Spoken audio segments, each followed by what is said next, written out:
राम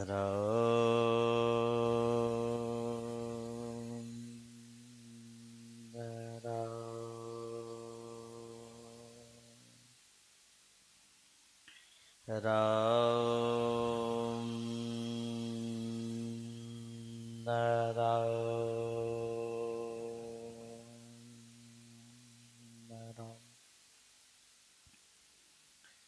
नारायण नारायण नारायण। ध्यान से सुने, सीधे होके बैठे। अभी परम श्रद्धे स्वामी जी की वाणी सुनी और स्वामी जी महाराज बड़े चेतावनी की बात कही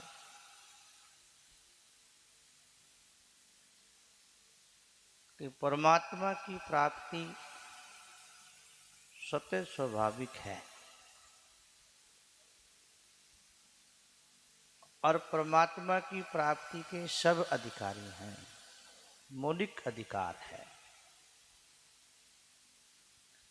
कठिन तो लोग बताते हैं काफी, परमात्मा की प्राप्ति बड़ी कठिन है, बड़े कठिन काम है, बड़ा कठिन काम है। संत कहते हैं कि परमात्मा की प्राप्ति कठिन है तो सुगम क्या है? संसार का कोई काम सुगम है? सब कठिन है। एक परमात्मा की प्राप्ति ही सुगम है, क्योंकि परमात्मा की प्राप्ति हमारा अधिकार है। एक छोटा सा बच्चा अपनी माँ की गोद में जाए तो माँ की गोद में जाने के लिए उसे क्या कठिनता है? माँ उसकी है, उस माँ का बच्चा है और अपनी माँ की गोद में जाने के लिए उसे कोई किसी से पूछना नहीं पड़ेगा, कहना नहीं पड़ेगा और माँ की गोद में जाने में कोई कठिनता नहीं है। इसलिए परमात्मा की प्राप्ति हमारी अपना मौलिक अधिकार है और मुक्ति तो हमारी स्वतः है, बंधन हमारा बनाया हुआ है, किया हुआ है, पितरी में यानी करा हुआ है, मान लिया है। और बंधन भी कितना है? दुनिया के सारे संसार में हम मुक्त हैं, थोड़ा सा बंधन है एक शरीर में, एक परिवार में। कुछ अंश में हमारा बंधन है, सर्वांश में तो हम मुक्ति हैं। संसार में कोई मरो, कोई जियो, कुछ आओ, कोई जाओ, जन्मो, कोई मरो, कोई फर्क नहीं पड़ता।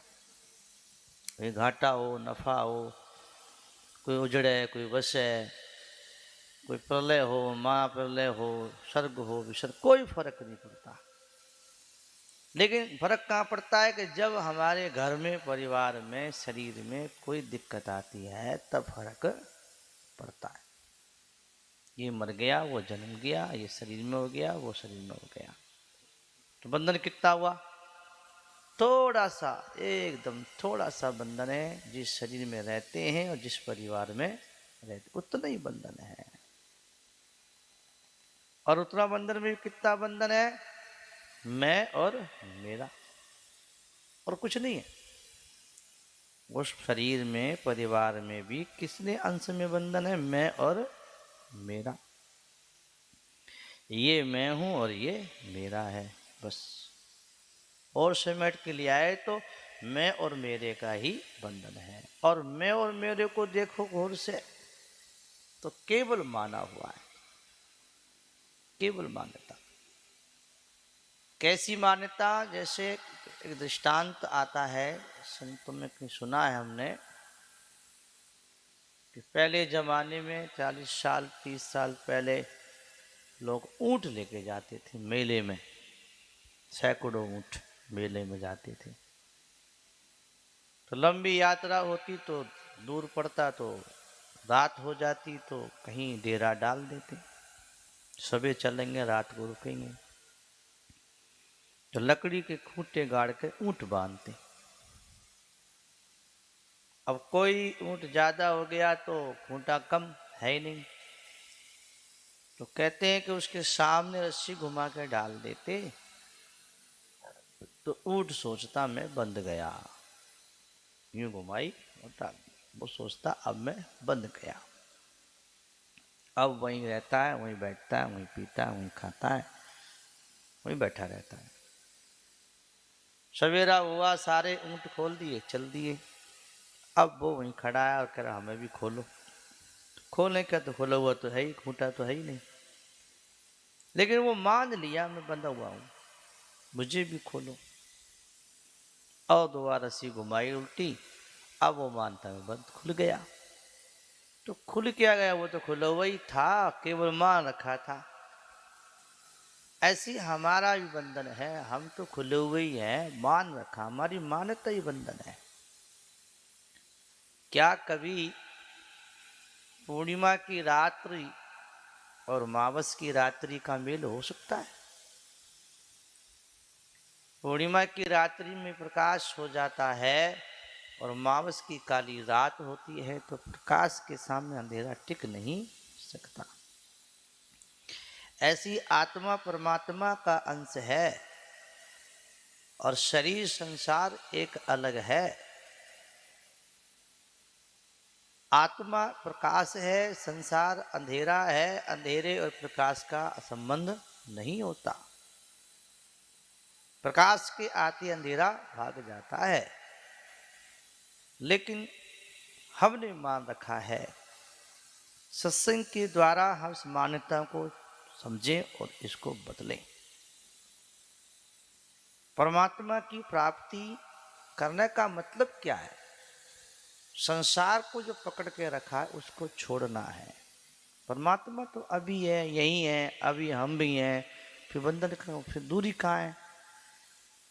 इसलिए परमात्मा की प्राप्ति हमारे स्वतः है, बंधन हमारा बनाया हुआ है और बंधन भी हमारा माना हुआ है एक किसी एक अंश में।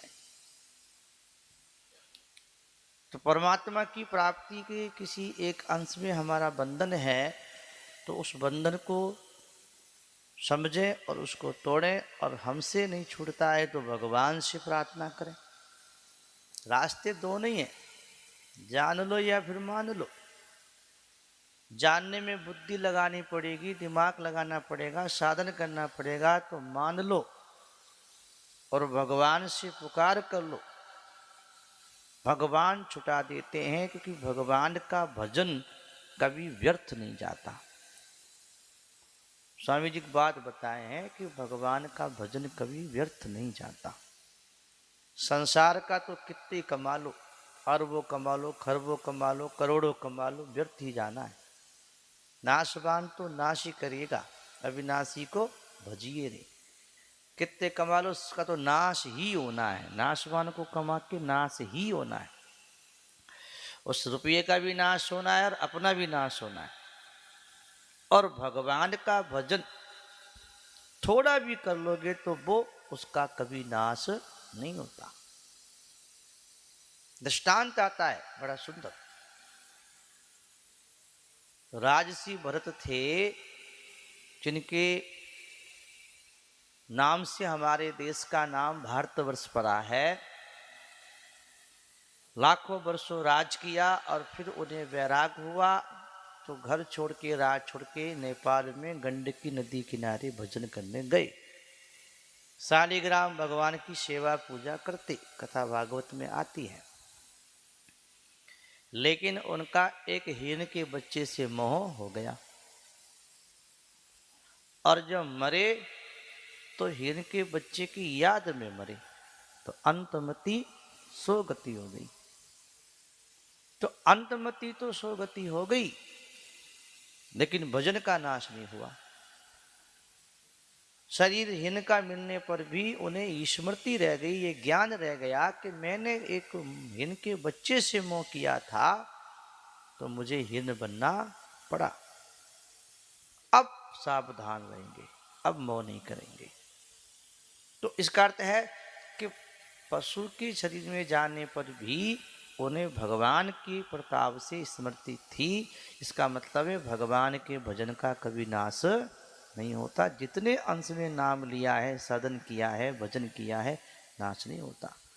और उन्हें इतना ज्ञान रह गया कि अब वो घास के सूखे पत्ते खाते, किसी किन्हीं हिरन के पास नहीं रहते। जब तक रहते वो संतों के आश्रम के पास रहते, क्योंकि सत्संग मिलता है संतों के आश्रम के पास में, ज्ञान वैराग्य की बात सुनने को मिलती है। तो संसार में मोह नहीं होता, आसक्ति नहीं होती, लगाव नहीं होता, सत्संग से वैराग रहता है।